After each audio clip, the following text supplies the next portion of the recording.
고졸 주제 영화를 한다고? 신우이의 비웃음이 회의실에 터져나왔습니다. 수천억 계약이 걸린 자리였죠. 통역사는 교통사고로 오지 못했고 회사는 무너질 위기였어요. 그 순간 한서윤이 뒷자리에서 일어섰습니다. 명문대 집안에서 평생 무시받던 고졸 며느리였죠. 제가 통역하겠습니다. 이 한순간이 시댁의 모든 기준을 무너뜨릴 거라는 걸 아무도 몰랐어요. 도대체 왜 이 여자는 그 능력을 숨기고 살아야 했을까요? 사연 시작 전 무료로 할 수 있는 구독과 좋아요를 눌러주세요. 어디서 듣고 계신지 댓글 남겨주시면 그곳으로 반갑게 인사드릴게요. 새벽부터 부엌에 불이 들어왔습니다. 며느리 한서윤은 앞치마를 메고 도마 위에 시금치를 다듬고 있었어요. 한 뿌리씩 다듬는 손놀림이 익숙했죠. 칠순잔치 준비는 3일 전부터 시작됐지만 오늘이 가장 바빴습니다. 냉장고를 열어 재료를 꺼냈어요. 갈비찜은 어젯밤에 미리 삶아뒀던 거였습니다. 양념을 다시 확인하고 나물을 하나씩 챙겼어요. 거실에서 시어머니 박영숙의 목소리가 들려왔습니다. 얘야, 그 접시는 조심해서 날라. 그것도 못한다고 또 흉보면 어떡하려고. 알겠습니다. 짧은 대답이었습니다. 서윤은 손을 씻고 냄비 뚜껑을 열어 갈비찜 간을 확인했어요. 손님들이 오려면 아직 2시간 남았지만 긴장은 벌써 온몸을 감싸고 있었죠. 거실 벽에는 액자들이 가득했습니다. 명문대 졸업사진, 상패, 해외 연수 증서가 빼곡했어요. 시아버지 김정호의 대학 졸업사진이 제일 큰 액자 안에 있었죠. 검은 가운에 사모관을 쓴 젊은 시절 모습이었습니다.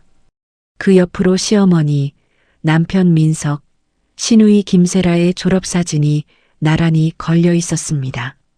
모두 같은 높이로 정렬되어 있었어요. 서윤은 음식을 나르다 그 앞을 지나며 잠깐 시선을 주었어요. 하지만 곧 고개를 돌렸죠. 저 자리에 자기 사진이 끼어들 곳은 없었으니까요. 그녀는 다시 부엌으로 돌아가 국그릇을 하나씩 챙겼습니다. 11시가 되자 손님들이 도착하기 시작했습니다. 시아버지 대학 동문들과 회사 거래처 사람들이었어요. 모두 정장 차림의 반듯한 표정이었습니다. 서윤은 현관에서 코트를 받아 옷걸이에 걸었습니다. 회장님, 칠순 진심으로 축하드립니다. 정우 형, 오래오래 건강하셔야지.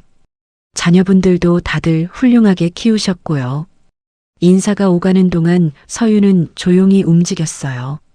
손님들 시선은 그녀를 스쳐 지나갔습니다. 마치 보이지 않는 사람처럼 말이죠. 거실 소파에 손님들이 자리를 잡았어요. 대학 이야기가 오갔습니다. 시아버지 김정호는 후배들과 반갑게 악수를 나눴고 시누이 김세라는 교수답게 유학 이야기로 분위기를 주도했어요.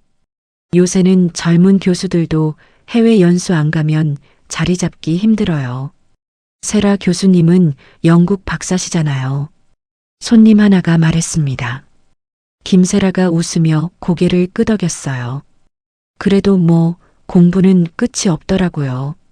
시어머니가 차를 따라주며 거들었습니다. 우리 집은 다들 공부로 이름난 집안이에요.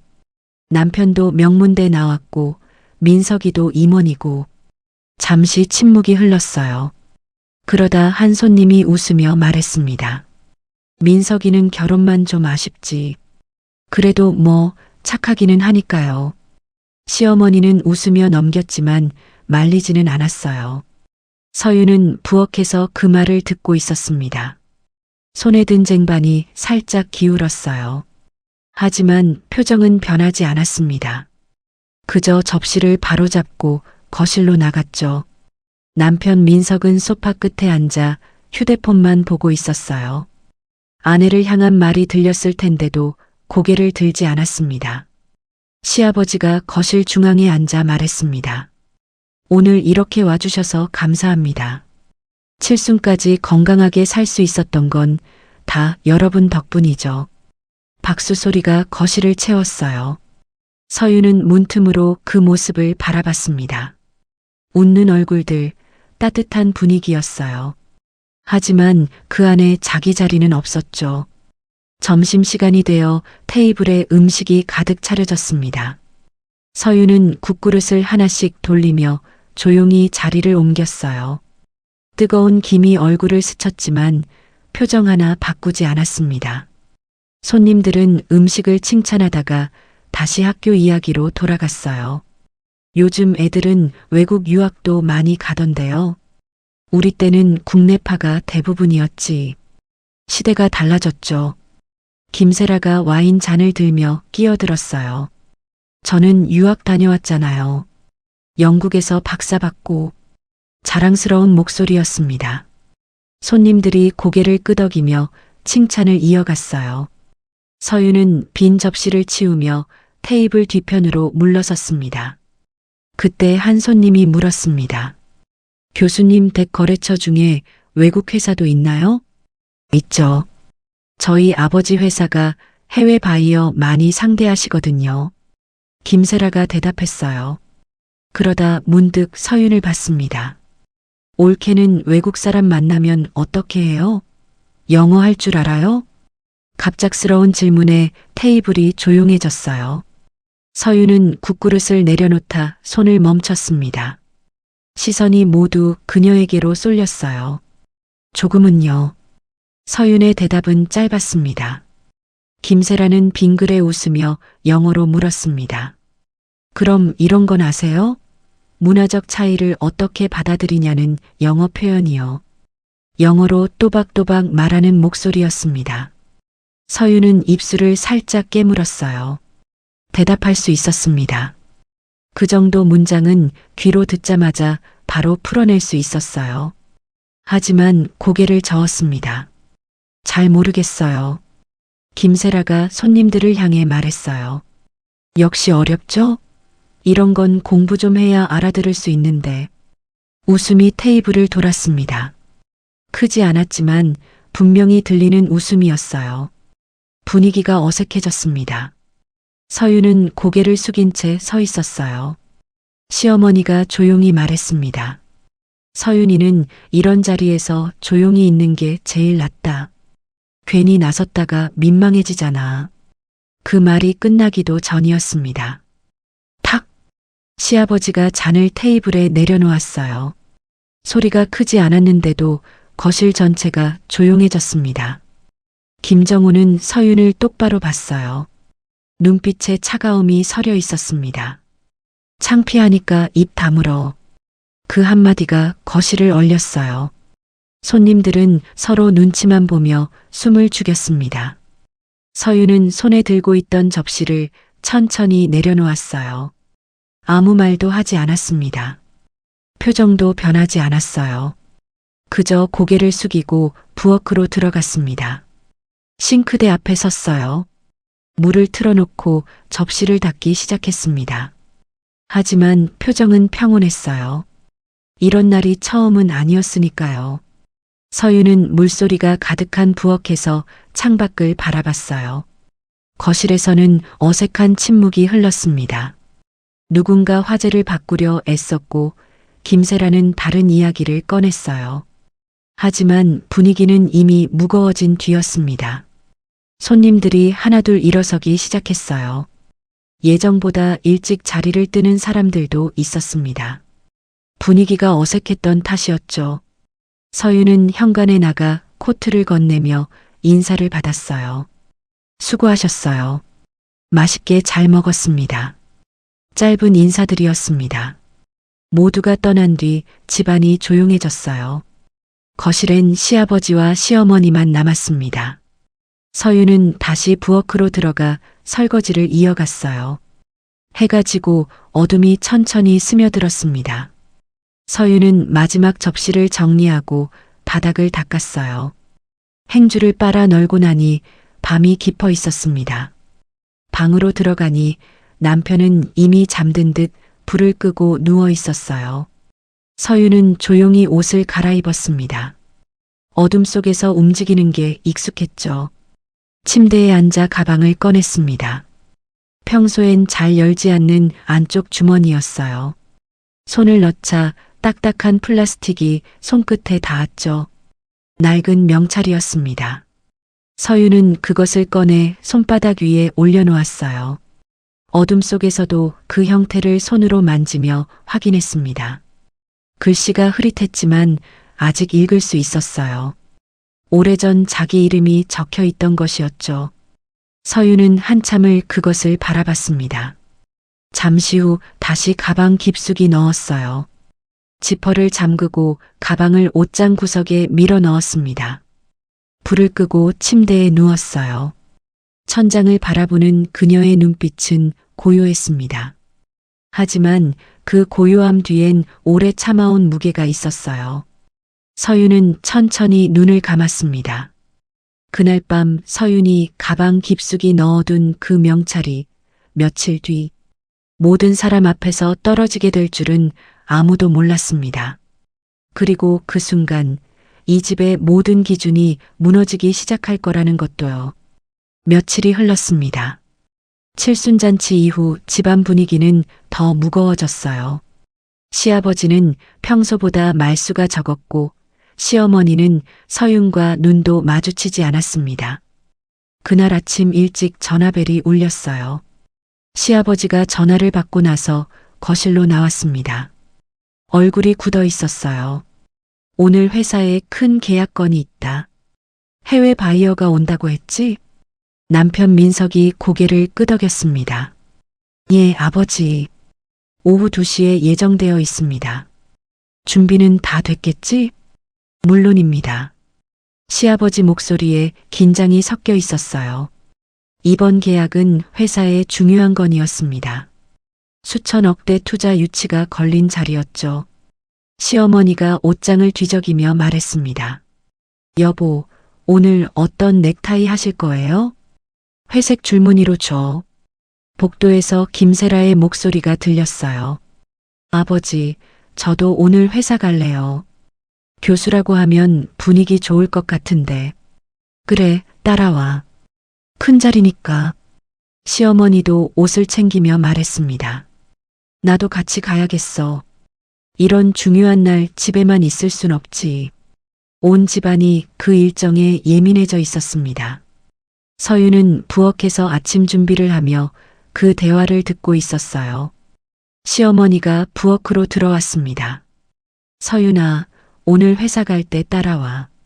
민석이 점심 도시락이랑 회장님 여벌 셔츠 챙겨야 하니까.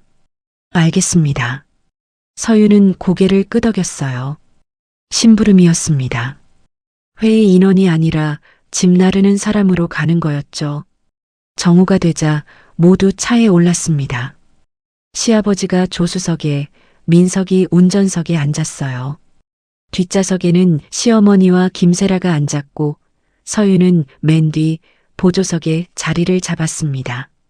무릎 위에는 도시락 보자기와 옷가방이 놓여 있었어요. 차 안은 조용했습니다. 시아버지는 태블릿으로 자료를 확인하고 있었고 민석은 운전에만 집중했습니다. 그때 휴대폰이 진동음이 울렸습니다. 서윤은 화면을 확인했어요. 친동생에게서 온 문자였습니다. 누나, 아빠 병원비 이번 주 안에 보내줄 수 있어? 급하다고 하시는데. 서윤은 잠깐 화면을 바라보다가 답장을 보냈어요. 알았어. 내일 보낼게. 휴대폰을 가방에 넣으며 한숨을 조용히 삼켰습니다. 동생 대학 학비는 이미 다 보냈지만 아직도 아버지 병원비는 서윤 몫이었어요. 매달 나가는 돈이 만만치 않았습니다. 가방 안쪽에서 뭔가 딱딱한 게 손끝에 닿았어요.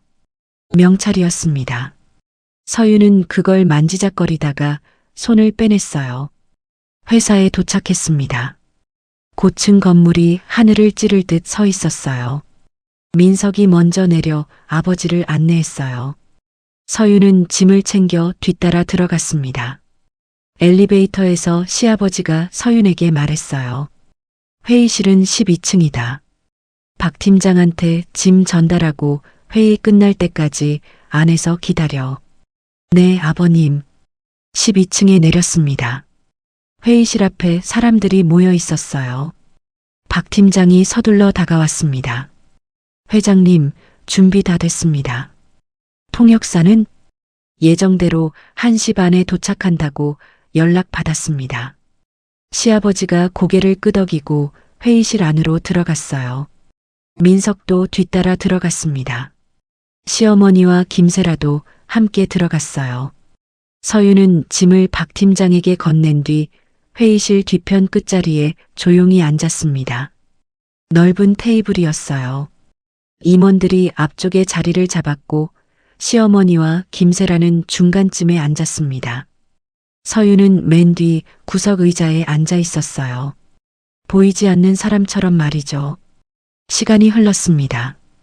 1시 반이 되었지만 통역사는 오지 않았어요. 박 팀장이 전화기를 귀에 붙인 채 복도를 오갔습니다. 예, 지금 어디세요? 네. 사고요? 박 팀장 얼굴이 하얗게 질렸어요. 전화를 끊고 회의실로 들어왔습니다. 시아버지를 향해 조용히 말했어요. 회장님, 통역사분이 오는 길에 교통사고가 났다고 합니다. 많이 다치고 차가 완전히 망가져서 못 오신답니다. 순간 회의실이 조용해졌습니다. 시아버지 눈빛이 차갑게 굳었어요. 바이어는 이미 1층 로비에 도착했습니다. 시아버지가 이를 악물었어요. 다른 통역사 급하게 못 구해? 알아보고 있는데 이 시간에 오실 분을 찾기가 쉽지 않습니다.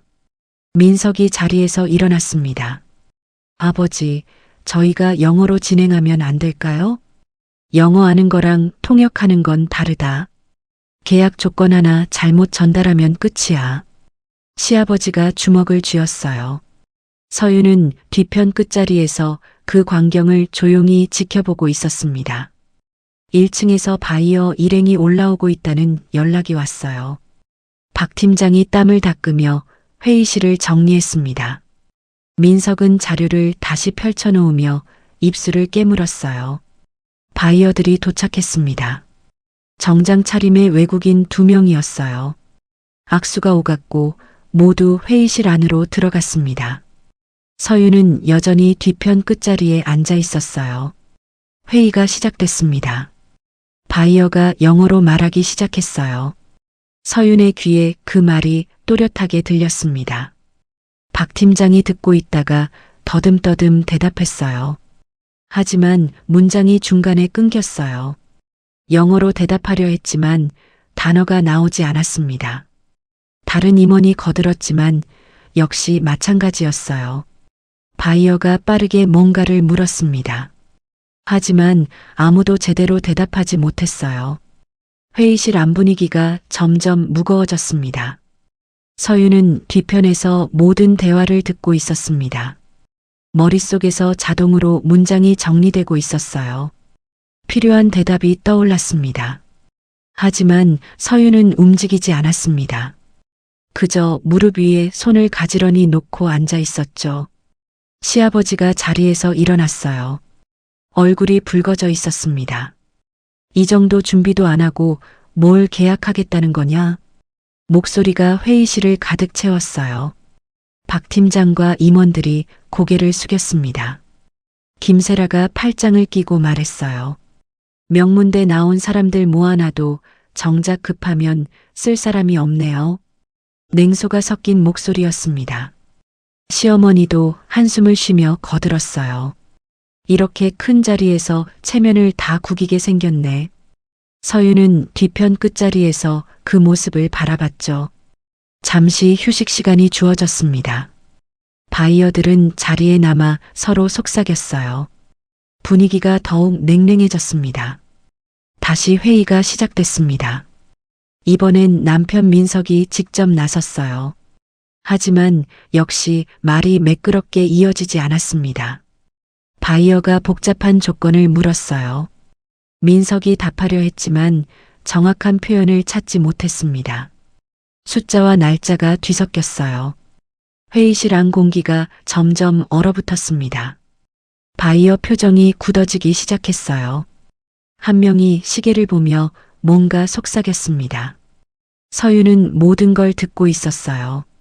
바이어의 질문, 임원들의 더듬거림, 어긋나는 대답들. 그녀의 머릿속에서는 이미 모든 문장이 정리되어 있었습니다. 하지만 서윤은 가만히 앉아 있었어요. 박 팀장이 다시 전화를 걸었습니다. 다급한 목소리였어요. 다른 통역사분 아무도 안 되신답니다. 다들 일정이 있으시대요. 시아버지가 주먹을 쥐었어요. 그때 바이어 중 한 명이 일어섰습니다. 의자가 뒤로 밀리는 소리가 났어요. 영어로 뭔가 말하기 시작했습니다. 이런 식으로는 진행이 안 되겠다는 내용이었습니다. 다음 기회에 다시 만나자는 말이었죠. 계약이 무산되려는 순간이었습니다. 회의실이 얼어붙었어요. 시아버지는 주먹을 쥔 채 앉아 있었고 민석은 얼굴이 하얗게 질렸습니다. 서윤은 뒤편 끝자리에서 천천히 일어났어요. 가방을 들고 테이블 쪽으로 한 걸음 다가갔어요. 하지만 멈췄습니다. 아무도 그녀를 보지 않았어요. 그 자리에서 가장 준비된 사람은 여전히 보이지 않는 사람이었죠. 서윤은 천천히 다시 앉았습니다. 그녀의 손이 가방 안쪽을 만지작거렸어요. 딱딱한 플라스틱이 손끝에 닿았습니다. 그 순간 오래전 기억이 스쳐 지나갔어요. 서윤은 눈을 감았습니다. 하지만 아무도 몰랐어요. 이 여자가 왜 입을 열지 못하는지, 그 이유 속에 어떤 상처가 숨어 있는지를요. 도대체 서윤에게 무슨 일이 있었던 걸까요? 서윤은 여전히 가만히 앉아 있었습니다. 그 순간 오래전 기억이 스쳐 지나갔습니다. 고등학교 3학년 교실이었습니다. 책상 위에는 대학 원서와 문제집이 쌓여 있었고 담임 선생님이 서윤의 성적표를 보며 만족스러운 표정을 지었어요. 한서윤, 내 성적이면 충분해. 원하는 대학 넣어도 돼. 서윤은 고개를 끄덕이며 성적표를 받아들었습니다. 전교 5등 안에 들었고 꾸준히 상위권을 지켜온 학생이었어요. 교실 창밖으로 가을 햇살이 들어왔습니다. 친구들은 수시 전형 이야기로 떠들썩했고 서윤은 원서를 가방에 넣으며 친구들의 웃음소리를 들었어요. 모두가 대학 이야기를 하고 있었죠. 집은 좁은 빌라 2층이었습니다. 현관문을 열자 동생이 식탁에 앉아 숙제를 하고 있었어요. 중학생이었습니다. 누나 왔어? 응. 엄마는? 동생이 안방을 가리켰습니다. 서윤은 조용히 방문을 열었어요. 어머니가 이불을 덮고 누워 있었습니다. 몸이 약해서 일을 나갈 수 없는 상태였어요. 아버지가 공장에서 일하며 생계를 책임지고 있었습니다. 저녁 6시가 지났지만 아버지는 돌아오지 않았습니다. 서윤은 부엌에서 저녁을 준비하며 밥을 짓고 반찬을 꺼내 놓았어요. 7시가 되었습니다. 전화벨이 울렸어요. 서윤이 받자 낯선 남자 목소리가 들렸습니다. 여보세요? 병원이라고 했어요. 아버지가 쓰러졌다는 말이 귀에 꽂혔습니다. 서윤의 손이 떨렸습니다. 어머니를 깨우고 동생을 챙겨 병원으로 달려갔어요. 응급실 앞 의자에 앉아 기다리는 시간이 길게 느껴졌습니다. 의사가 나왔습니다. 뇌출혈이라고 했고 수술이 필요하다고 말했어요. 어머니가 떨리는 손으로 의사의 팔을 잡았습니다. 선생님, 애들 아빠 괜찮아지는 거죠? 최선을 다하겠습니다. 먼저 보호자분, 수술비가 필요합니다. 서윤이 고개를 들었어요. 얼마인가요? 일단 500만 원 정도 준비해 주셔야 합니다. 어머니가 입술을 깨물었습니다.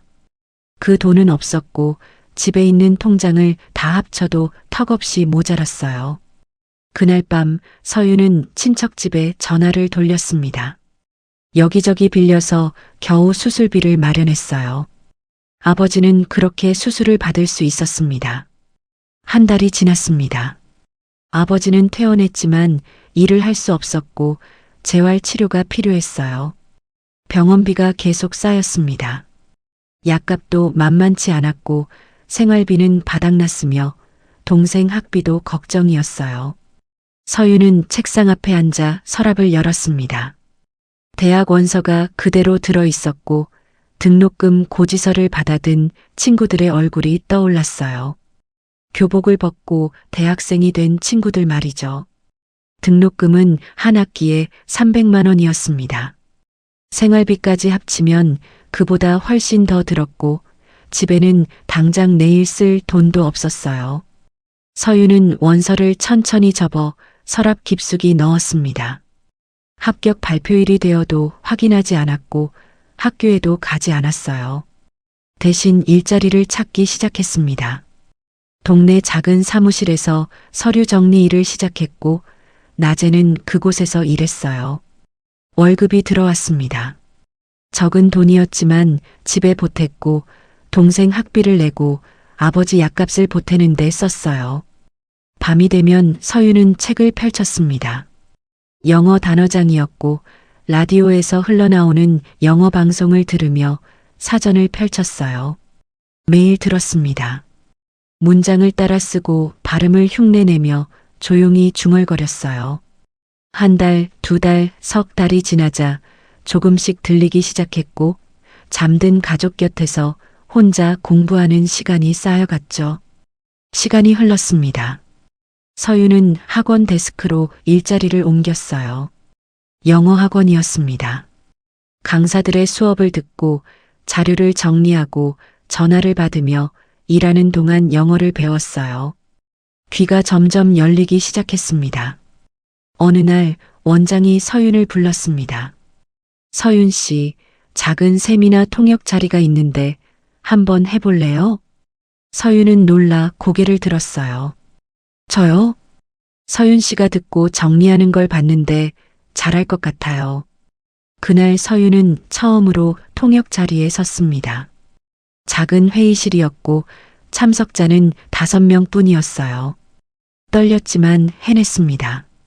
말이 끊기지 않았고 한쪽에서 다른 쪽으로 문장이 자연스럽게 이어졌어요. 회의가 끝나고 한 사람이 다가왔습니다. 통역 잘하시네요. 어디서 배우셨어요? 서윤은 잠깐 머뭇거렸습니다. 독학입니다. 독학이요? 대단한데요. 학교는 어디 나오셨어요? 서윤은 고개를 숙였어요. 고등학교까지만 다녔습니다. 그 사람이 고개를 끄덕이며 명함을 꺼냈습니다. 학벌보다 실력이 중요하죠. 연락처 주시겠어요? 명함을 건네며 다음 회의 때도 불러주겠다고 했어요. 그렇게 서윤은 통역 일을 시작했습니다. 처음엔 작은 자리였지만 점점 큰 회의로 불렸어요. 한 번은 100명이 넘는 행사였습니다. 서윤은 떨렸지만 해냈고 귀가 빨랐으며 정리가 정확했어요. 실력만큼은 인정받기 시작했습니다. 3년이 지났습니다. 서윤은 이제 제법 큰 회의에도 들어갔고 국제 세미나 통역도 맡게 되었어요. 그날도 큰 행사였습니다. 해외 기업과 국내 기업의 계약 체결식이었고 서윤은 일주일 동안 자료를 준비하며 밤을 새웠어요. 회의 전날 팀장이 서윤을 불렀습니다. 서윤 씨, 내일 무대 통역은 김 부장이 맡기로 했어요. 서윤은 고개를 들었어요. 네, 제가 준비한 건데요. 알아요. 하지만 대외적으로는 김 부장 이름으로 나가야 해요. 팀장이 서류를 넘기며 말을 이었습니다. 서윤 씨는 뒤에서 받쳐주면 돼요. 실제 통역도 서윤 씨가 하는 거니까 똑같잖아요. 서윤은 입술을 깨물었습니다. 왜 제 이름은 안 되나요? 앞에 세우기엔 이력이 약해요. 대학교도 안 나왔잖아요. 서윤이 다시 물었습니다. 실력으로 평가하는 거 아닌가요? 팀장이 한숨을 쉬었어요. 서윤 씨 말은 이해하지만 사람들은 학벌을 보거든요. 명함에 대학교 이름이 없으면 신뢰가 안 간대요. 그 말에 서윤은 아무 대답도 하지 못했습니다. 팀장이 일어서며 덧붙였어요. 능력은 인정해요. 하지만 이게 현실이에요. 다음 날 행사장은 사람들로 가득했습니다. 서윤은 무대 뒤편에 섰고 김 부장이 무대 위에 올라갔어요. 통역은 서윤이 했습니다. 이어폰을 통해 실시간으로 전달했고 김 부장은 그 말을 그대로 옮기며 사람들 앞에서 손짓까지 더했어요. 행사가 끝나고 박수가 터졌습니다. 무대 위 김 부장에게 쏟아지는 박수였고 서윤은 뒤편에서 이어폰을 정리하고 있었어요. 아무도 그녀를 보지 않았습니다. 준비한 사람은 보이지 않는 곳에 있었죠. 집으로 돌아가는 길이었습니다. 버스 창밖을 바라보며 서윤은 생각했어요. 말해도 달라지지 않는다는 걸 그날 확실히 알았습니다. 그날 이후 서윤은 입을 닫았어요. 더 이상 자기 이름을 내세우지 않았고 조용히 뒤에서 일하며 상처를 다시 겪고 싶지 않았습니다. 몇 년 뒤 서윤은 민석을 만났습니다. 소개팅 자리였고 민석은 명문대 출신 회사 임원이었어요. 무슨 일 하세요? 서윤은 잠깐 멈칫했습니다. 번역 일 좀 했어요. 대학은 어디 나오셨어요? 서윤은 고개를 숙였습니다. 고졸이에요.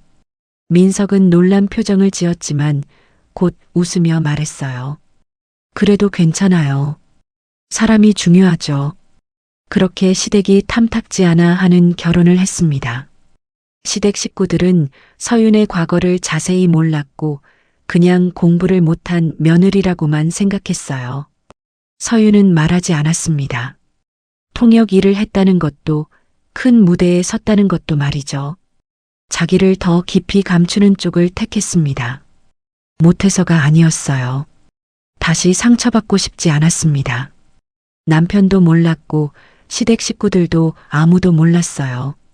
그저 말수적은 며느리일 뿐이었습니다. 서윤은 그렇게 살아왔습니다. 참고 숨기고 잊으려 애썼지만 완전히 지울 수는 없었어요. 가방 속 명찰처럼 말이죠. 자기가 누구였는지 기억하는 증거였습니다. 그리고 지금 다시 그 순간이 왔습니다. 회의실 뒤편에 앉아 있는 서윤이었어요. 준비된 사람이 보이지 않는 자리에 있었습니다. 하지만 서윤은 아직도 그 자리에 다시 설 생각이 없었습니다. 그런데 이번에는 정말 침묵해도 괜찮을까요? 회의실 상황은 점점 더 나빠지고 있었습니다. 바이어가 말을 이어갔어요. 영어 속도가 더 빨라졌고 계약 조건을 하나씩 짚으며 질문을 쏟아냈습니다. 투자 비율은 40%로 합의했지만 수익 배분 조건이 명확하지 않습니다. 분기별 정산 기준은 어떻게 되나요? 박 팀장이 자료를 뒤적였어요. 그건 저희가 제안서에. 말이 끊겼습니다. 영어 단어가 떠오르지 않았어요. 다른 임원이 거들었지만 역시 매끄럽지 않았습니다. 분기별로 계산하고 문장이 이어지지 않았어요. 바이어가 다시 물었습니다. 이번엔 더 복잡한 조건이었어요. 만약 납기가 지연되면 페널티는 어떻게 적용되나요? 계약서 3조 2항이 명확하지 않습니다. 박 팀장은 이마를 짚었고 민석은 자료를 넘기며 시간을 끌려 했지만 역부족이었어요. 그건 저희가. 민석이 영어로 대답하려 했지만 문장이 중간에 끊겼습니다. 다른 임원이 거들었어요. 계약서에 명시된 대로. 정확한 표현을 찾지 못했습니다. 바이어들이 서로 눈빛을 주고받았어요. 그럼 품질 기준은요? 인증은 확인되었나요? 박 팀장이 더듬거렸습니다. 예, 저희는 인증이. 시아버지의 목소리가 거칠어졌어요. 제대로 된 답변 하나 못하고 뭐 하는 거야? 박 팀장이 고개를 숙였습니다. 죄송합니다, 회장님. 통역사가 오지 못해서. 변명하지 마. 회의실 안공기가 무거워졌어요. 임원들은 고개를 숙였고 민석은 입술을 깨물었습니다. 서윤은 뒤편 끝자리에 앉아 그 모든 말을 듣고 있었습니다. 그녀의 손이 움직이기 시작했습니다. 무릎이 수첩에 펜을 대고 뭔가를 적기 시작했어요. 긴 문장을 다 적는 게 아니라 핵심 단어만 끊어서 빠르게 메모했습니다. 누구에게 보여주려는 게 아니었어요. 오래 몸에 밴 습관처럼 자연스럽게 나왔습니다. 듣는 동시에 머릿속에서 다른 말로 바꾸는 흐름이었어요. 바이어가 계속 말했고 서윤의 펜이 따라갔습니다. 문장 전체가 아니라 뼈대만 잡아내는 속도였어요. 숫자와 조건이 복잡하게 얽혀 있었지만 서윤의 손은 멈추지 않았어요. 한쪽 귀로 듣고 머릿속에서 문장을 재구성하는 움직임이었습니다. 바이어가 긴 설명을 이어갔고 서윤의 입술이 그 속도를 따라가고 있었어요. 마치 동시통역을 하는 사람처럼 말이죠. 펜을 들고 있는 손가락 자세도 달랐습니다. 보통 사람이 메모하는 각도가 아니라 빠르게 받아 적는 사람의 자세였어요. 그 순간 시아버지가 우연히 서윤 쪽을 봤습니다. 다른 사람들은 당황하며 자료를 뒤적이고 있었는데 서윤만 조용히 뭔가를 정리하고 있었어요. 메모하는 속도가 보통이 아니었습니다. 바이어 말하는 속도와 거의 같은 템포로 펜이 움직이고 있었어요. 마치 흐름을 먼저 알고 있는 것처럼 보였습니다. 시아버지는 잠깐 눈을 가늘게 떴습니다. 서윤을 한참 바라봤어요. 저 여자가 지금 뭘 하고 있는 걸까? 하지만 곧 고개를 돌렸습니다. 설마 그쪽에 가까웠어요. 저 여자가 이 복잡한 계약 조건을 이해할 리 없다고 생각했고 그냥 아무 말이나 받아 적고 있겠거니 했습니다. 바이어가 더 복잡한 조건들을 쏟아냈어요. 서윤은 여전히 메모하고 있었고 펜 끝이 종이 위를 빠르게 움직였습니다. 그때 서윤의 가방이 조금 열렸습니다. 무릎 옆에 놓여있던 가방이었어요. 수첩을 꺼낼 때 지퍼가 완전히 닫히지 않았던 거였습니다. 안쪽에서 뭔가 하얀 플라스틱이 살짝 보였습니다. 명찰이었습니다. 낡았지만 글씨가 일부 보였어요. 국제회의 수석 통역사라는 문구가 가방 틈 사이로 스쳐 지나갔습니다. 시어머니가 그쪽을 힐끗 봤습니다. 뭔가 이상했지만 자세히 보지 않았어요. 지금은 체면이 급한 상황이었고 며느리에게 시선이 가는 것 자체가 불편했습니다. 나중에 물어봐야겠네. 그 정도로 넘어갔어요. 회의실 분위기가 너무 긴박했고 앞쪽에서 시아버지가 또 목소리를 높이고 있었습니다. 회의는 더욱 무거워졌습니다. 바이어가 자료를 덮었어요. 표정이 굳어 있었습니다. 바이어 중 한 명이 영어로 말했어요. 서윤의 귀에 또렷하게 들렸습니다. 이 조건이 정리되지 않으면 여기서 끝내겠습니다. 시간이 더 필요하시면 다음 기회에 다시 만나죠. 지금 상태로는 진행이 불가능합니다. 박 팀장이 당황하며 대답하려 했지만 문장이 막혔어요. 민석이 거들었지만 역시 정확한 표현을 찾지 못했습니다. 바이어는 시계를 보며 동료에게 뭔가 속삭였어요. 분위기가 점점 더 싸늘해졌습니다. 시아버지의 얼굴이 붉어졌습니다. 주먹을 쥔 손에 힘이 들어가 있었어요. 임원들은 서로 눈치만 보고 있었고 민석은 뭘 어떻게 해야 할지 모르는 표정이었습니다. 회사 쪽은 시간을 벌지 못하고 있었어요. 바이어들이 서로 고개를 끄덕이며 뭔가 합의하는 눈빛을 주고받았습니다. 계약이 무산될 분위기였어요. 서윤은 뒤편에서 조용히 앉아 있었습니다. 손에 든 펜이 멈춰 있었어요. 메모는 이미 끝났습니다. 그녀는 수첩을 덮고 무릎 위에 가지런히 놓았어요. 바이어의 말이 계속 들렸고 정확하게 이해되는 문장들이었습니다. 서윤은 천천히 고개를 들었습니다. 바이어를 바라봤어요. 시선이 흔들리지 않았습니다. 회의실 앞 모든 사람이 버거워하고 있는 순간이었습니다. 하지만 서윤만은 모든 말을 이해하고 있었고 필요한 대답도 이미 준비되어 있었어요. 그 순간 서윤은 더 이상 듣고만 있을 수 없다는 걸 알았습니다. 바이어가 자리에서 일어났습니다. 자료를 닫고 가방을 챙기기 시작했어요. 표정이 굳어 있었습니다. 더 이상 기다릴 수 없다는 얼굴이었어요. 통역도 제대로 안 되고 조건도 정리가 안 되니 오늘은 여기까지 하겠습니다. 다음 기회에 다시 논의하죠. 영어로 또박또박 말했어요. 최후 통첩 같은 목소리였습니다. 박 팀장의 얼굴이 하얗게 질렸습니다. 이마에 식은땀이 맺혔고 손이 떨리고 있었어요. 계약이 무산되는 순간이었습니다. 민석이 급하게 일어나 말했습니다. 바이어는 고개를 저으며 동료에게 뭔가 말했어요. 가방을 완전히 챙기고 있었습니다. 회의실을 나갈 준비를 하고 있었어요. 시아버지는 주먹을 쥔 채 굳어 있었어요. 얼굴이 창백했습니다. 회사 전체가 무너질 수 있는 순간이었어요. 임원들은 서로 눈치만 보고 있었고 회의실 안 공기가 얼어붙은 것 같았습니다. 바로 그때 서윤이 자리에서 일어났습니다. 뒤편 끝자리에서 천천히 일어나 앞으로 걸어 나왔어요. 발걸음이 조용했습니다. 모든 시선이 그녀에게로 쏠렸어요. 서윤이 분명하게 말했습니다. 잠시만요. 제가 통역할게요. 회의실이 순간 조용해졌어요. 아무도 예상하지 못한 말이었습니다. 김세라가 비웃듯 말했습니다.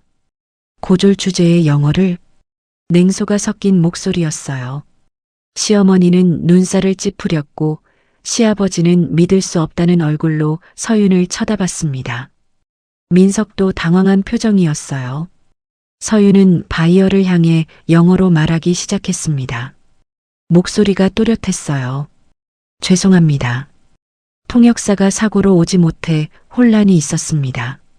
제가 이어서 진행하겠습니다. 발음이 정확했습니다. 억양도 자연스러웠어요. 바이어가 서윤을 봤습니다. 의외라는 표정이었어요. 한국인 여성이 이렇게 유창하게 말하는 게 놀라운 듯 했습니다. 괜찮으시겠습니까? 바이어가 물었어요. 서윤이 고개를 끄덕였습니다. 네, 가능합니다. 짧고 자신 있는 대답이었어요. 바이어가 잠깐 망설이다가 다시 자리에 앉았습니다. 동료들도 따라 앉았어요. 가방을 다시 내려놓았습니다. 서윤이 말했습니다.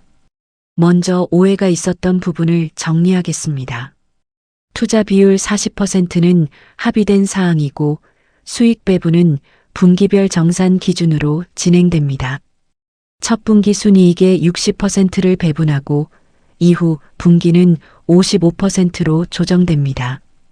바이어가 고개를 끄덕였어요. 서윤의 영어는 끊김없이 이어졌습니다.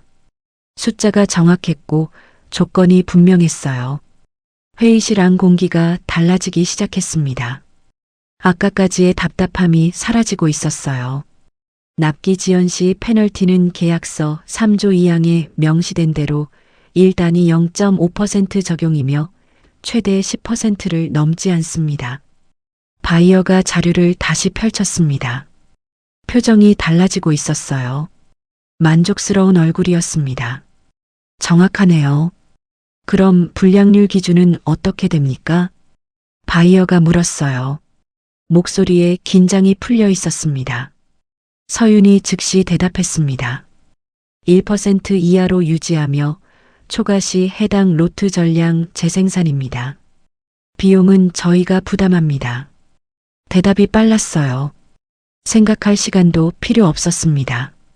바이어가 동료와 짧게 상의하더니 고개를 끄덕였어요. 동료도 만족스러운 표정이었습니다. 좋습니다. 그럼 납품 일정은요? 서윤이 박 팀장을 봤습니다. 박 팀장이 더듬거리며 한국어로 대답했어요. 아직도 당황한 얼굴이었습니다. 3개월 후 첫 납품이고 이후 매달. 서윤이 즉시 영어로 옮겼습니다. 박 팀장의 말이 채 끝나기도 전에 통역이 시작되었어요. 첫 납품은 계약 후 3개월 이후 매월 정기 납품으로 진행됩니다. 물량은 월 5천 유닛 기준이며 필요시 20% 증량 가능합니다. 문장이 매끄러웠어요. 전문 통역사의 말투였습니다. 바이어가 만족스러운 표정을 지었어요. 명확합니다. 그럼 계약서 수정 사항을 정리하죠. 회의실 안 분위기가 완전히 달라졌습니다. 아까까지의 긴장과 막막함은 온데간데 없었어요. 회의가 다시 살아났습니다. 서윤이 양쪽의 말을 정확히 옮기며 오해를 풀어냈어요.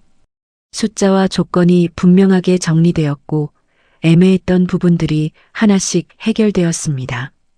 바이어가 궁금해하던 점들이 명확하게 대답되었어요. 앞뒤가 끊기지 않고 이어졌어요.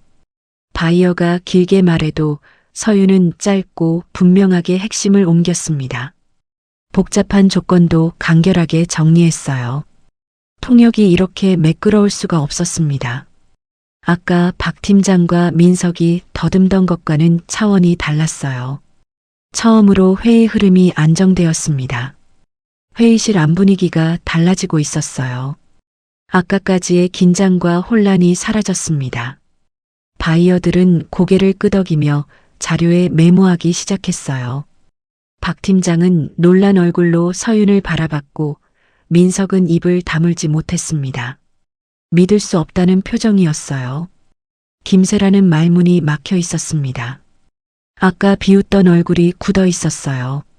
시어머니는 표정 관리조차 못하고 있었고 시아버지는 멈춰 선 사람처럼 굳어 있었습니다. 눈을 떼지 못하고 서윤을 바라보고 있었어요. 30분이 지났습니다.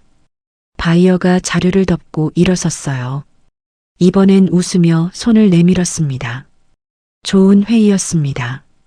계약 진행하겠습니다. 시아버지가 황급히 일어나 악수를 받았어요. 손이 떨리고 있었습니다. 감사합니다. 목소리가 갈라져 있었어요. 믿을 수 없다는 표정이었습니다. 바이어가 서윤을 봤습니다. 통역사분 덕분에 잘 정리됐습니다. 전문적이셨어요. 서윤이 고개를 숙였습니다. 감사합니다. 바이어 일행이 회의실을 나갔어요. 박 팀장과 민석이 배웅하며 함께 나갔습니다. 문이 닫히자 회의실 안이 조용해졌습니다. 계약이 성사되었습니다. 회사를 살린 계약이었어요. 수백억 규모의 계약이었고 이 회사의 미래가 걸린 일이었습니다. 되돌릴 수 없는 결과였어요. 단순한 망신 회복이 아니었습니다. 회사의 큰 흐름을 바꾼 사건이었어요. 아무도 말하지 못했어요. 시아버지는 자리에 앉은 채 멍하니 앞을 보고 있었고 시어머니는 숨도 제대로 쉬지 못하는 것 같았습니다. 김새라는 팔짱을 푼 채 서 있었어요. 아까 비웃던 얼굴은 온데간데 없었습니다. 입술이 파르르 떨리고 있었어요. 박 팀장이 서류를 정리하는 소리만 복도에서 희미하게 들렸어요. 서윤은 뒤편 자리로 돌아가 가방을 챙겼어요. 손이 떨리고 있었습니다. 온몸에 긴장이 풀리지 않았어요.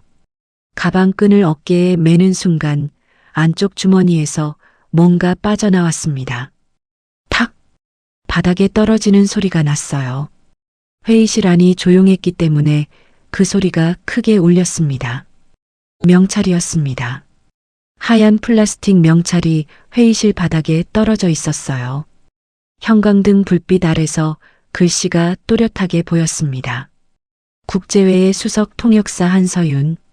모든 시선이 천천히 아래로 향했습니다. 시아버지가 먼저 받고 시어머니가 그 다음이었어요. 김새라도 고개를 숙여 명찰을 받습니다. 민석이 회의실로 다시 들어오다가 멈췄어요. 그도 바닥에 명찰을 받습니다. 아무도 말하지 못했어요. 도대체 이 여자는 누구였던 걸까요? 시아버지가 천천히 몸을 숙여 바닥에 명찰을 집어들었습니다. 손이 떨리고 있었어요. 명찰 위에 글자를 읽고 한참 동안 말을 하지 못했습니다. 국제회의 수석 통역사 한서윤. 글자 하나하나가 눈에 들어왔어요. 회의실이 조용해졌습니다. 아까까지의 소란이 거짓말처럼 사라졌어요. 누구도 먼저 입을 열지 않았습니다.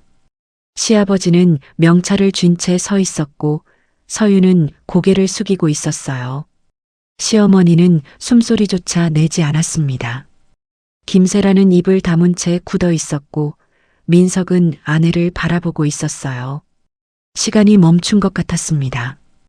회의실 밖에서 들리는 복도 소리조차 희미했어요. 시아버지가 명찰을 다시 봤습니다. 낡은 플라스틱이었습니다. 테두리가 닳아 있었고 모서리가 조금 벗겨져 있었어요. 오래전 것이었습니다. 국제회의 수석 통역사. 시아버지가 작게 중얼거렸습니다. 믿을 수 없다는 얼굴이었어요. 방금 전 회의에서 보았던 그 며느리가 이런 사람이었다는 게 믿어지지 않았습니다. 서윤은 여전히 해명하지 않았습니다. 자랑도 하지 않았고 변명도 하지 않았어요. 그냥 서 있었습니다. 말없이 서 있는 모습이 오히려 더 무겁게 느껴졌습니다. 시아버지가 서윤을 봤어요. 입술이 떨리고 목이 메었어요. 며느리는 고개를 숙인 채 서 있었습니다. 자기를 변호하지도 않았고 억울함을 토로하지도 않았어요. 그 모습이 시아버지의 가슴을 더 아프게 했습니다. 왜 말 안 했어? 목소리가 갈라졌어요. 놀람만이 아니었습니다. 미안함, 혼란, 뒤늦은 자책이 섞여 있었어요. 며느리를 몰랐습니다. 몇 년을 함께 살았지만 이 사람에 대해 아무것도 모르고 있었어요. 서윤은 한참 후에야 입을 열었습니다. 말해봐야 달라질 게 없었으니까요. 짧은 대답이었어요. 담담했습니다. 시아버지가 아무 말 하지 못했어요. 명찰을 쥔 손에 힘이 들어갔습니다. 서윤이 천천히 말을 이었습니다. 고3 때 아버지가 뇌출혈로 쓰러지셨어요. 병원비가 너무 많이 들어갔고 동생은 아직 중학생이었어요. 감정을 설명하지 않았습니다. 사실만 놓았어요. 어머니는 몸이 약해서 늘 누워 계셨고 저는 아르바이트를 3개 했어요. 그래도 부족했죠. 목소리가 흔들리지 않았습니다. 시아버지가 눈을 감았습니다. 잠은 새벽 4시에서 7시 사이에 3시간 잤어요. 그 틈틈이 영어를 공부했어요. 시어머니의 입술이 파르르 떨렸어요. 독학으로 영어를 배웠고 통역사 자격증을 땄습니다. 시험 볼 때 제 나이 23이었어요. 동기들은 다 명문대 출신이었고요. 서윤의 목소리는 여전히 담담했습니다. 감정을 드러내지 않았어요. 그렇게 일하기 시작했어요. 작은 회의부터 시작해서 점점 큰 자리로 올라갔죠. 5년 동안 실적을 쌓았어요. 민석이 아내를 바라봤습니다. 처음 듣는 이야기였어요. 실력으로는 올라갔어요. 국제회의도 맡았고 큰 계약도 성사시켰죠. 외국 바이어들이 저를 지명하기도 했어요. 시아버지의 손이 떨렸습니다. 하지만 학벌이 없으니까 무대 뒤에만 있었어요. 시아버지의 얼굴이 창백해졌습니다. 제가 통역하면 명문대 출신 상사가 무대 위에 섰고요. 제 이름은 자료 맨 뒤에 작게 들어갔어요. 그게 현실이었죠. 김세라가 고개를 숙였습니다. 말해도 달라지지 않더라고요. 실력이 있어도 학벌이 없으면 그렇게 되더라고요. 그래서 그냥 조용히 있었어요. 서윤이 말을 멈췄습니다. 더 이상 할 말이 없다는 듯 했어요. 참고 살았던 사람의 무게가 그 침묵에 담겨 있었습니다. 시어머니가 서윤을 봤습니다. 말이 나오지 않았어요. 자기가 그동안 며느리를 어떻게 대했는지 처음으로 정면으로 보는 순간이었습니다. 같이 깎아내렸던 말들이 하나씩 떠올랐어요. 고졸이라고 했던 말, 무시했던 시선, 배려하지 않았던 태도, 서류 정리나 시키고 회의에 데려오면서도 짐이나 챙기라고 했던 일. 그 모든 게 며느리를 향한 폭력이었다는 걸 이제야 알았습니다. 시어머니는 아무 말도 할 수 없었어요.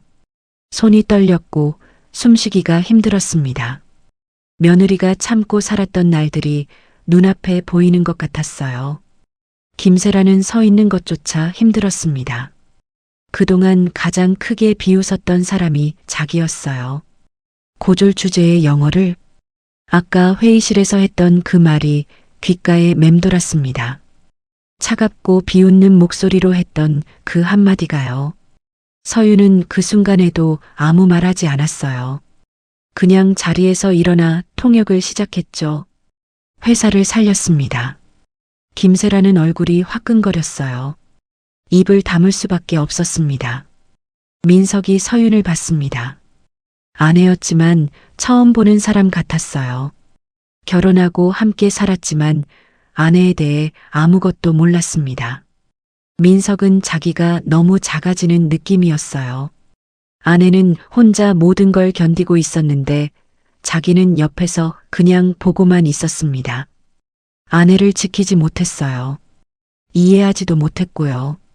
죄책감이 올라왔습니다. 뭐라고 말해야 할지 몰랐어요.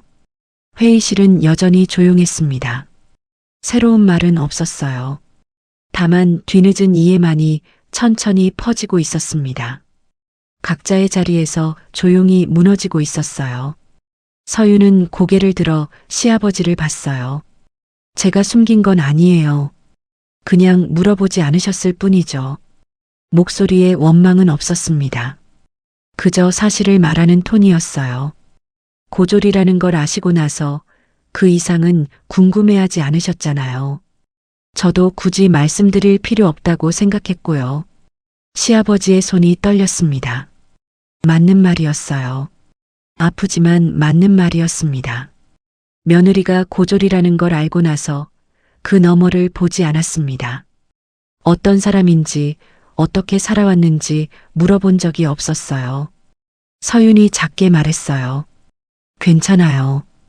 익숙했으니까요. 학벌 없으면 그렇게 되더라고요. 그 한마디가 더 아팠습니다. 익숙했다는 말, 참는 게 익숙했다는 말, 무시당하는 게 익숙했다는 말.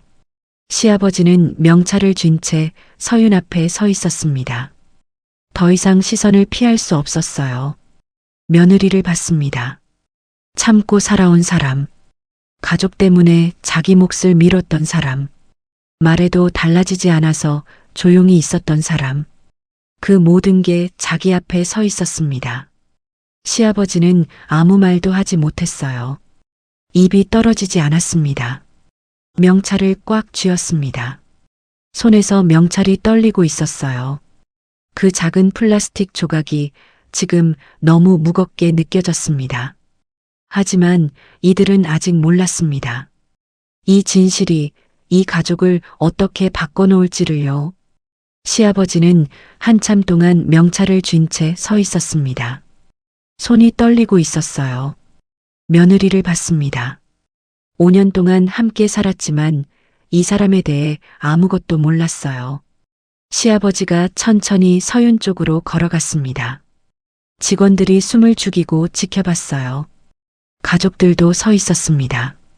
시아버지는 체면을 가장 중시하던 사람이었어요. 회사를 30년 넘게 경영하면서 누구 앞에서도 머리를 숙인 적이 없었습니다. 직원들 앞에서 약한 모습을 보이지 않는 게 그의 철칙이었어요. 하지만 지금 그는 서윤 앞에 섰습니다. 박 팀장이 눈을 크게 떴어요.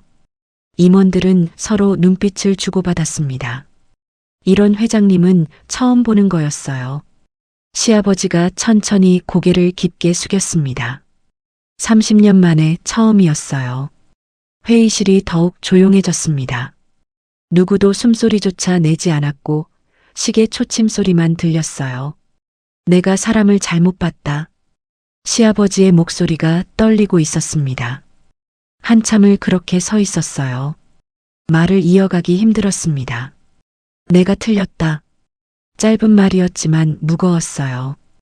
평생 틀렸다는 말을 해본 적 없는 사람의 고백이었습니다. 박 팀장이 놀란 얼굴로 시아버지를 봤어요. 임원들도 숨을 죽이고 있었습니다. 이런 회장님을 본 적이 없었어요. 시아버지는 여전히 고개를 숙인 채였습니다. 직원들 앞에서 이렇게 긴 시간 동안 머리를 숙이고 있는 모습은 처음이었어요. 고졸이라는 것만 보고 그 너머를 보지 않았다. 목소리가 갈라졌습니다. 사람을 제대로 보지 못했어.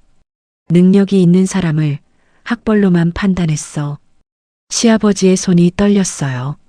며느리가 어떻게 살아왔는지, 무슨 노력을 했는지 한 번도 물어보지 않았다. 서윤은 가만히 서 있었습니다. 말하지 않았고 고개도 끄덕이지 않았어요. 내가 잘못했다. 미안하다. 시아버지가 고개를 들었을 때 눈이 붉어져 있었습니다. 서윤이 천천히 고개를 끄덕였어요. 작은 움직임이었지만 그걸로 충분했습니다. 시어머니가 앞으로 나왔습니다. 처음으로 며느리 앞에 제대로 섰어요. 손이 떨리고 있었습니다. 나도 같이 상처 줬어. 목소리가 떨렸습니다. 고졸이라고 무시했고 같이 깎아내렸지. 시어머니의 눈에서 눈물이 흘렀어요. 며느리를 사람으로 보지 않았어. 서류나 정리하라고 했고 회의에도 짐이나 챙기라고 데려왔어. 시어머니의 입술이 떨렸습니다. 내가 틀렸어. 미안해, 서윤아. 처음으로 며느리 이름을 따뜻하게 불렀습니다. 5년 만에 처음이었어요. 시누이 김세라는 옆에서 말을 잃고 있었습니다. 시선을 피했어요. 그동안 자기가 한 말들이 하나씩 떠올랐습니다. 고졸 주제의 영어를 짐이나 챙기러 온 거지. 얼굴이 화끈거렸습니다. 한참을 서 있다가 작은 목소리가 나왔어요. 내가 너무 쉽게 봤어. 미안해. 그 이상은 말하지 못했습니다. 할 말이 너무 많았지만 입이 떨어지지 않았어요. 민석은 가장 뒤에 서 있었습니다. 아내 쪽으로 다가가지 못하고 있었어요. 5년을 함께 살았지만 아내를 몰랐습니다. 옆에 있었지만 지키지 못했고 가족들이 아내를 무시할 때 말리지도 않았어요. 그냥 보고만 있었습니다. 방관자였습니다. 아내가 얼마나 힘들었을지, 얼마나 외로웠을지 생각해 본 적이 없었어요. 한참을 망설이다가 천천히 앞으로 나왔습니다. 발걸음이 무거웠어요. 아내 앞에 섰습니다. 눈을 마주치지 못했어요. 미안해. 짧은 말이었습니다. 더 할 말이 떠오르지 않았고 뭐라고 말해야 할지 몰랐어요. 어색했습니다. 하지만 그 어색함이 오히려 진짜였어요. 거짓말보다는 나았습니다. 회의실 안 분위기가 달라지고 있었습니다. 시아버지가 말했어요. 오늘부터 며느리도 회의에 참석해라. 통역이 필요한 자리에는 서윤이가 들어간다. 박 팀장이 고개를 숙였습니다. 알겠습니다, 회장님. 그리고 명함도 새로 만들어. 한서윤, 통역 이사로. 회의실이 다시 조용해졌습니다. 직원들이 놀란 표정이었어요. 시아버지가 서윤을 봤습니다. 내가 원하면 다시 일할 수 있게 해주겠다. 정식으로. 서윤은 잠시 생각했습니다. 생각해 볼게요. 시아버지가 고개를 끄덕였어요. 며칠이 지났습니다. 집안 분위기가 조금씩 달라지기 시작했어요. 작은 변화들이었지만 눈에 보였습니다. 말투가 달라졌고 시선이 달라졌어요. 시어머니가 서윤에게 말을 걸기 시작했어요. 오늘 뭐 먹고 싶어? 괜찮은지 물어보는 거야. 짧은 말들이었지만 예전엔 없던 것들이었습니다. 민석도 조금씩 아내 옆에 다가왔어요. 힘들지? 괜찮아? 어색했지만 노력하고 있었습니다. 저녁 식사 시간이었습니다. 서윤이 주방에서 나와 늘 그랬듯이 끝자리로 가려고 했어요. 서윤아, 이리 앉아. 시어머니가 식탁 가운데 자리를 가리켰습니다. 늘 끝자리에 앉았던 서윤에게 중앙 자리를 내준 거였어요. 서윤이 잠깐 멈칫했습니다. 이리 와. 시어머니가 다시 말했어요. 목소리가 부드러웠습니다. 서윤이 그 자리에 앉았어요. 낯선 자리였습니다. 시아버지가 밥을 먹다가 물었어요. 회의 자료 봤어? 서윤에게 묻는 거였습니다. 네, 봤어요.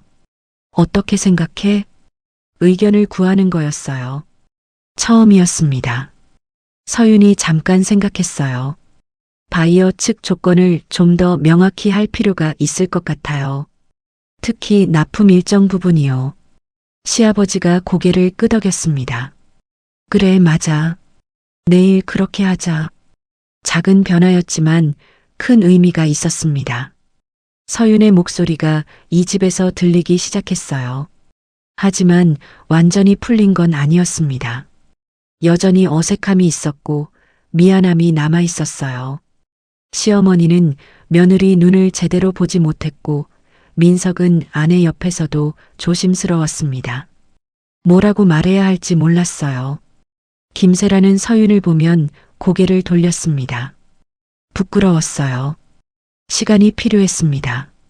상처가 깊었으니까요. 5년 동안 쌓인 게 하루아침에 풀릴 수는 없었습니다. 그날 밤 서윤은 거실에 앉아 있었습니다. 예전 같으면 방으로 들어가 혼자 있었을 거예요. 늘 그랬듯이 문을 닫고 조용히 있었을 겁니다. 아무도 부르지 않았고 자기도 나오지 않았어요. 5년 동안 그랬습니다. 거실은 가족들만의 공간이었고 서윤은 늘 방에 혼자 있었어요. 하지만 오늘은 나왔어요. 처음으로 스스로 거실로 나왔습니다. 시아버지가 거실로 왔어요. 서윤을 보고 잠깐 멈칫했지만 소파에 앉았습니다. 차 한잔 할까? 서윤이 고개를 끄덕였어요. 시어머니가 차를 내왔습니다. 서윤 앞에 조심스럽게 놓았어요. 손이 조금 떨렸습니다. 세 사람이 거실에 앉아 있었어요. 말은 많지 않았습니다. 하지만 서윤은 자리를 피하지 않았고 시아버지와 시어머니도 먼저 일어나지 않았어요. 처음으로 이 집 거실에 편하게 앉아 있었습니다. 세 명이 함께 차를 마시고 있었어요. 따뜻한 차 향기가 거실에 퍼졌습니다. 작은 변화였지만 시작이었어요. 이 가족이 다시 만들어지고 있었습니다. 상처는 아직 남아 있었지만 치유는 천천히 시작되고 있었어요. 그리고 이 작은 변화들이 서윤의 삶을 정말 바꿀 수 있을까요? 몇 달이 지났습니다. 서윤은 호텔 대연회장 무대 옆에 서 있었어요. 회사 창립 50주년 기념식이었습니다. 해외 바이어와 파트너사 대표들이 모두 참석한 큰 자리였어요. 500명이 넘는 사람들이 객석을 가득 메우고 있었습니다. 서윤은 정식 통역 이사 자격으로 그 자리에 있었습니다. 더 이상 숨기지 않았어요. 명함에도 행사 안내문에도 무대 옆 명패에도 그녀의 이름과 직함이 또렷하게 적혀 있었습니다. 통역 이사 한서윤. 무대 위에서 해외 대표가 축사를 시작했어요. 서윤이 마이크 앞에 섰습니다. 목소리가 차분하게 회장을 채웠어요. 오랜만에 다시 서는 자리였지만 떨리지 않았습니다. 이제는 자기 이름으로 서 있었으니까요. 통역을 하는 그녀의 목소리는 확신에 차 있었습니다. 객석 뒤쪽에 시댁 식구들이 서 있었습니다. 시아버지, 시어머니, 남편, 시누이까지 모두 함께였어요. 그들은 같은 방향을 보고 있었습니다. 서윤을 보고 있었어요. 예전처럼 평가하거나 시험하는 눈이 아니었습니다. 조용히 존경하는 눈이었어요. 며느리가 지금 저 무대 옆에서 수백 명 앞에서 통역을 하고 있었습니다.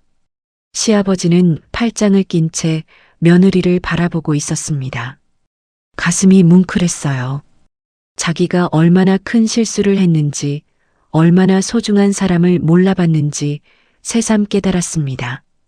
시어머니는 손을 모은 채 가만히 서 있었어요. 눈시울이 붉어져 있었습니다.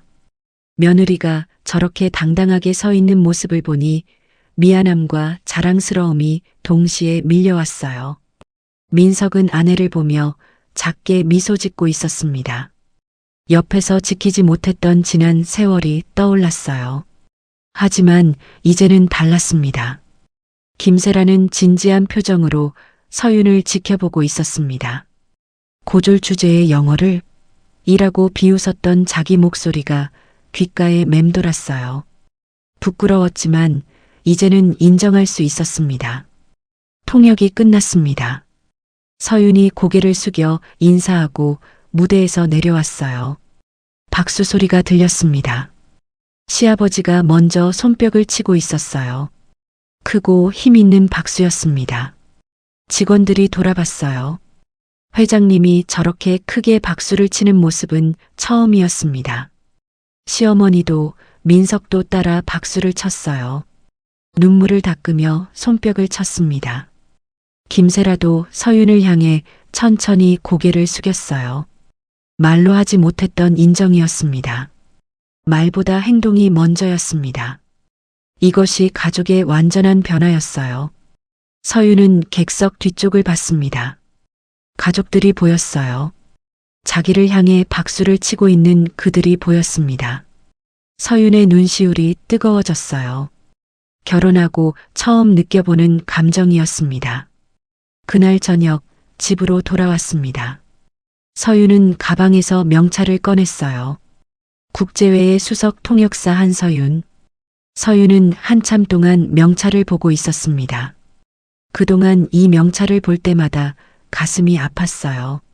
하지만 이제는 달랐습니다. 서윤은 예전처럼 가방 깊숙이 숨기지 않았어요. 서랍 위에 조용히 놓았습니다. 보이는 자리였어요. 더 이상 숨길 필요가 없었으니까요. 서윤은 명찰을 보며 작게 미소 지었습니다. 시어머니가 방 앞을 지나가다 멈췄습니다. 문이 열려 있었고 서윤이 책상 앞에 앉아 있는 게 보였어요. 책상 위에 명찰이 놓여 있었습니다. 시어머니는 한참 동안 서 있다가 조심스럽게 안으로 들어왔습니다. 커피 한 잔 할래? 목소리가 부드러웠어요. 서윤이 고개를 끄덕였습니다. 시어머니가 커피를 가지고 다시 들어왔어요. 서윤 앞에 놓으며 작게 말했습니다. 오늘 수고했다. 정말 자랑스러웠어. 짧은 말이었지만 진심이 담겨 있었어요. 처음 들어보는 칭찬이었습니다. 서윤이 시어머니를 봤습니다. 고맙습니다. 시어머니가 명찰을 봤어요. 한참 동안 보고 있다가 조용히 말했습니다. 이제야 알았어. 내가 얼마나 대단한 사람인지. 미안해, 서윤아. 너무 늦었지만 정말 미안해. 목소리가 떨렸어요. 서윤은 아무 말하지 않았습니다. 고개를 끄덕이는 것으로 대답을 대신했어요. 시어머니가 방을 나가며 문을 닫았어요. 며칠 후였습니다. 서윤은 친정 어머니와 통화를 하고 있었어요. 병원비는 걱정하지 마. 이제 시댁에서도 같이 도와주기로 했어. 전화기 너머로 어머니의 목소리가 떨렸습니다. 서윤아, 정말이야? 응, 엄마. 시아버지가 먼저 말씀하셨어. 아버지 병원비 앞으로 함께 부담하자고. 어머니가 울먹이는 소리가 들렸어요. 서윤의 눈시울도 뜨거워졌습니다. 서윤아, 내가 얼마나 힘들었을지. 엄마가 미안해. 아니야, 엄마. 이제 괜찮아. 정말 괜찮아. 서윤은 오랫동안 혼자 짊어졌던 짐을 조금씩 내려놓고 있었어요. 고3 때부터 지금까지 10년 넘게 혼자 감당했던 무게였습니다. 전화를 끊고 서윤은 한참 동안 창밖을 바라봤습니다. 이제야 내 몫의 시간을 찾는다는 느낌이었어요. 민석이 방으로 들어왔습니다. 내일 회의 있지? 서윤이 고개를 끄덕였어요. 그럼 오늘은 일찍 자. 앞으로는 당신 일 먼저 하라고. 민석의 목소리가 조심스러웠습니다. 집안일 때문에 일 미루지 마. 나도 이제 도울게. 서윤이 남편을 보고 작게 미소 지었습니다. 고마워. 미안해. 그동안 몰라줘서. 이제부터라도 제대로 할게. 당신 편이 될게. 민석의 목소리가 낮아졌습니다. 서윤은 대답 대신 고개를 끄덕였어요. 주말이었습니다. 거실벽에 새 액자가 하나 걸렸어요. 회사 창립 50주년 기념식 사진이었습니다. 서윤이 무대에서 통역하는 모습이 담겨 있었어요. 자신감 있는 표정이 보였습니다. 명문대 졸업사진들만 있던 그 벽에 서윤의 일하는 모습이 함께 놓였습니다. 시아버지가 직접 걸었어요. 여기가 좋겠다. 모두가 잘 볼 수 있는 자리로. 액자를 벽에 거는 시아버지의 손이 조심스러웠습니다. 한 칸 한 칸 위치를 맞추며 정성스럽게 걸었어요. 서윤은 그 모습을 보고 있었어요. 시아버지가 액자를 다 걸고 뒤로 물러서서 봤습니다. 좋다. 이제 제대로 된 것 같아. 시어머니도 옆에 서서 액자를 봤어요. 그러게. 이게 맞지. 우리 며느리 자랑스러운 모습이야. 응, 이렇게 걸어놓으니 보기 좋네. 가족들이 모두 거실에 모여 액자를 보고 있었습니다. 서윤의 사진이 그 집 벽에 가족의 일원으로 자리 잡은 순간이었어요. 저녁 식사 시간이었습니다. 온 가족이 식탁에 둘러앉아 있었어요. 서윤은 중앙 자리에 앉아 있었습니다. 시아버지가 말했어요. 다음 주 해외 출장권 서윤이가 같이 가야겠어. 서윤이 대답했습니다. 네, 준비하겠습니다. 일정 확인해서 내일 알려줘. 알겠습니다. 시어머니가 서윤에게 반찬을 건넸어요. 많이 먹어. 요즘 일하느라 힘들지? 괜찮아요. 무리하지 마. 민석이 아내의 물잔에 물을 따라 주었습니다. 김세라는 조용히 밥을 먹으며 가끔 서윤을 봤어요. 예전의 비웃음은 없었습니다.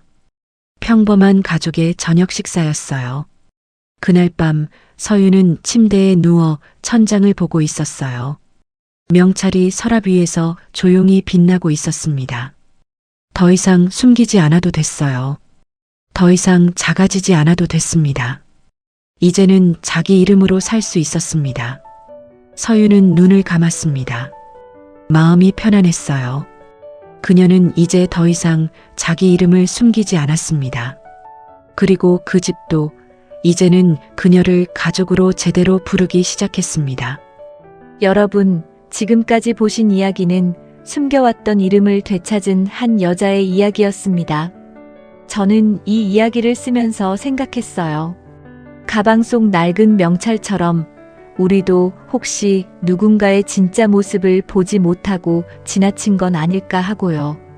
서윤은 수년간 참았지만 결국 진실은 빛을 보았습니다. 그리고 시아버지는 30년 만에 처음으로 고개를 숙였죠. 늦었지만 내가 틀렸다고 말할 수 있는 용기, 그게 진짜 어른의 모습이라는 걸 배웁니다. 학벌이 아니라 사람을 보는 것, 겉모습이 아니라 진심을 보는 것. 그게 우리가 서로에게 줄 수 있는 가장 큰 존중이 아닐까요? 오늘의 이야기가 여러분 마음에도 따뜻한 위로가 되었으면 좋겠습니다. 재밌게 들으셨다면 구독과 좋아요를 눌러주시고 잘 들었다는 댓글 하나만 남겨주시면 저희에게 아주 큰 힘이 됩니다. 더 좋은 이야기로 찾아뵐게요. 봄날 인생이었습니다.